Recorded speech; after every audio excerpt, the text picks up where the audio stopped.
চিকিৎসার আকাশ ছোঁয়া খরচের ধাক্কায় সাধারণ মানুষের রাতের ঘুম যে কিভাবে উড়ে যায় তা নতুন করে বলে দেবার কিছু নেই। একটু ভেবে দেখুন তো, পরিবারের কোনো একটা মানুষ যদি হঠাৎ করে মারাত্মক অসুস্থ হয়ে পড়েন আর আপনার পকেটে যদি সেই চিকিৎসার খরচা মেটানো না থাকে, তখন ঠিক কেমন দম বন্ধ করা পরিস্থিতি তৈরি হয়। ঠিক এরকমই এক অন্ধকারের মধ্যে হঠাৎ করেই যেন আশার এক পসরা আলো হয়ে এলো আয়ুষ্মান ভারত কার্ড। হাওড়ার মাটিতে এই কার্ডের ছোঁয়ায় এমন এক যুগান্তকারী ঘটনা ঘটে গেল, যা শোনার পর আপনিও এক মুহূর্তের জন্য হলেও স্বস্তির নিঃশ্বাস ফেলবেন।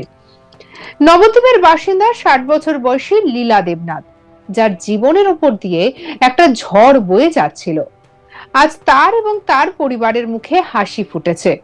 কিন্তু কিভাবে সম্ভব হলো এই অসম্ভব লড়াইয়ে জয় পাওয়া?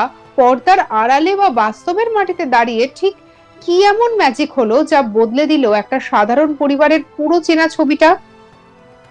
চলুন খবরের একদম গভীর থেকে খুঁটিয়ে দেখে নেওয়া যাক এই অভাবনীয় ঘটনার পেছনের আসল সত্যিটা।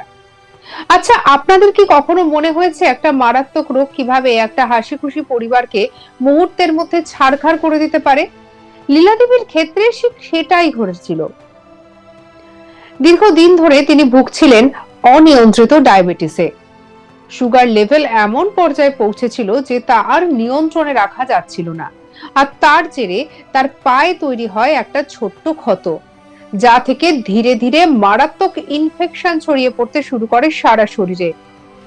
চিকিৎসকেরা তো পরিষ্কার জানিয়ে দিয়েছিলেন যে এর চিকিৎসা অত্যন্ত জটিল এবং ব্যয়বহুল। একদিকে পরিবারের আর্থিক অবস্থা কেমন ছিল জানেন?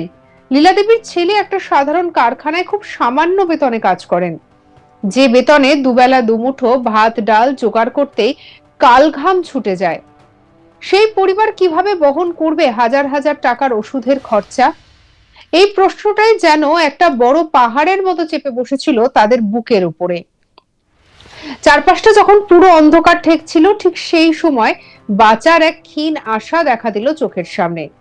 পরিস্থিতি যখন হাতের বাইরে চলে যাচ্ছে, তখন হাল ছাড়েননি পরিবারের লোকজন।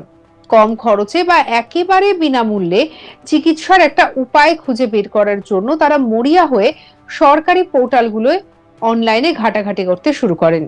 বিশ্বাস করুন, ঠিক সেই সময় সঠিক জায়গায় একটু চেষ্টা করলে অনেক সময় অদৃশ্য কোনো হাত যেন পথ দেখিয়ে দেয়। এই অনলাইন পোর্টাল খুঁজতে খুঁজতে তাদের চোখে পড়ে উলুবেড়িয়ার সেবাব্রত হাসপাতালের নাম। আর বিন্দুমাত্র সময় নষ্ট না করে তারা যোগাযোগ করেন সেই হাসপাতালে। হাসপাতালের তরফ থেকে যখন সবুজ সংকেত দেওয়া হয়, তখন যেন হাঁপ ছেড়ে বাঁচলো পরিবার। আর মঙ্গলবার এক মুহূর্ত দেরি না করে সোজা গিয়ে তাকে ভর্তি করানো হলো সেই হাসপাতালে। কিন্তু জানেন কি, এই ভর্তির পেছনে একটা বিরাট বড় ঐতিহাসিক ব্যাপার লুকিয়ে রয়েছে।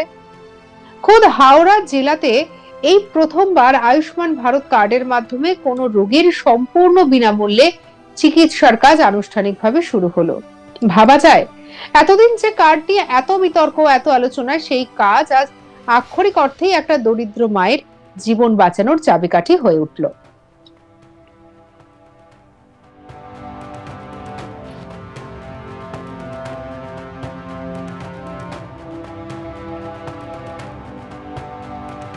হাসপাতালের কর্তা দীপক দাস নিজেই এই ঐতিহাসিক মুহূর্তের কথা প্রকাশ্যে জানিয়েছেন যে হাওড়া জেলার মধ্যে তাদের হাসপাতালের প্রথমেই এই সরকারি কার্ডের সুফল পাওয়ার পথ প্রশস্ত হলো।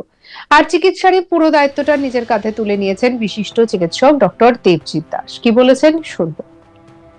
লীলা দেবনাথ দীর্ঘদিন সুগারের প্রেসারের রোগী। আমরা ট্রিটমেন্ট শুরু করেছি।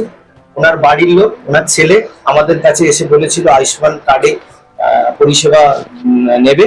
আমরা আমাদের প্রথম আয়ুষ্মান কার্ডের পেশেন্ট হিসেবে আমরা ওনাকে কাল ভর্তি করেছি এবং চিকিৎসা চালু করেছি। লীলা দেবনাথ। রোগিনীর ছেলে কি বলছেন শুনবো।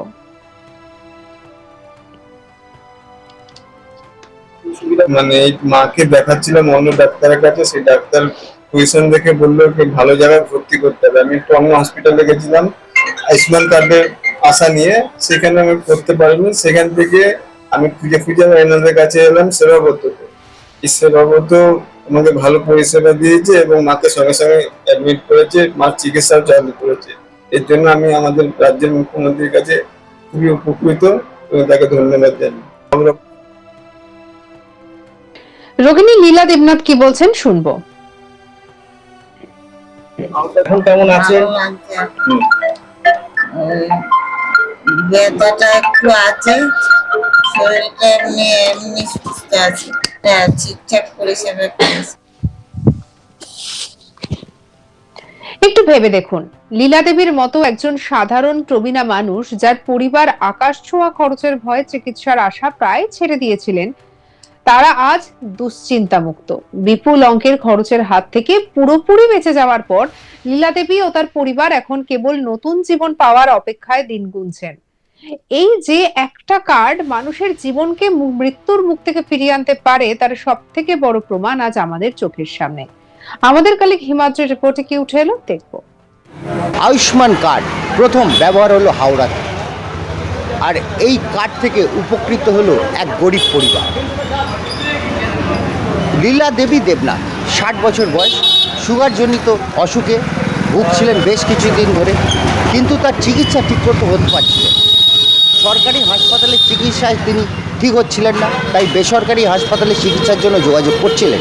কিন্তু এই যোগাযোগ করতে গিয়ে তিনি দেখছিলেন তার পরিবারকে প্রচুর টাকা খরচা করতে হচ্ছে, আর এই প্রচুর টাকা খরচা করার থেকে বাঁচার জন্য আয়ুষ্মান কার্ডকে তিনি ব্যবহার করলেন। তার পোর্টালে গেলেন যে কোন কোন হাসপাতাল এই কার্ড ব্যবহার করা যাবে, আর এই কার্ড যেখানে ব্যবহার করা যাবে সেই কাজ খোঁজ করতে গিয়ে দেখা গেল যে উলবাড়িয়ার একটি বেসরকারি হাসপাতাল সে এই আয়ুষ্মান কার্ড ব্যবহার করতে দেবেন। এবং সেই খবর পেয়ে নবদ্বীপ থেকে তার ছেলে তার মাকে, লীলা দেবী দেবনাথকে নিজে সঙ্গে করে নিয়ে এসে ভর্তি করালেন সেই বেসরকারি হাসপাতালে, এবং তার চিকিৎসা হচ্ছিল বিনামূল্যে। ওখানকার কর্তা দীপক দাস জানিয়েছেন যে আমরা আয়ুষ্মান কার্ড যেটা সরকার থেকে দেয়া হচ্ছে সেগুলো আমরা গ্রহণ করছি, এবং ওনার চিকিৎসাও চালু হয়ে গেছে। এছাড়াও ওখানকার ডাক্তার দেবজিৎ দাস তিনিও জানান যে আমরা এই যে চিকিৎসা করাচ্ছি এইটা কিন্তু আয়ুষ্মান কার্ডের জন্যই হচ্ছে, আর এই কার্ডের ব্যবহার চালু হওয়াতে দুস্থ মানুষরা যে একটু হাসি পাবে, তাদের চিকিৎসা একটু ফ্রি হবে, তাদেরটা বিনা পয়সায় হবে বা কিছু পয়সা কম লাগবে। যেরমভাবে সিস্টেম করা হয়েছে আয়ুষ্মান কার্ডের, সেইভাবে তারা পরিষেবাটা পাচ্ছে, আর এই পরিষেবাটা সত্যি মানুষের জন্য খুব উপকৃত হবে মানুষরা। আর মানুষরা আরও বলছে যে এই কার্ড যদি সত্যি সারা বাংলাতে চালু হয়ে যায়, তাহলে তো চিকিৎসার মান এবং চিকিৎসা পাওয়ার জায়গাটা গরিব মানুষদের জন্য খুলে যাবে। এই ভরসা করে তারা আনন্দের সঙ্গে খুশি হয়ে পরিবার জানাচ্ছেন যে আয়ুষ্মান কার্ড যে এইভাবে এত ভালো কাজ করছে এবং ভবিষ্যতে আরও করবে, তাহলে তাদের স্বস্তি হবে। বড় বড় রোগ হলে অনেকটা কম পয়সায় বা বিনা পয়সায় চিকিৎসা করাতে পারবে রোগীর পরিবাররা। সঙ্গে রাখুন আজ তাক বাংলার ইউটিউব চ্যানেলকে, লাইক কমেন্ট শেয়ার সাবস্ক্রাইব করতে ভুলবেন না।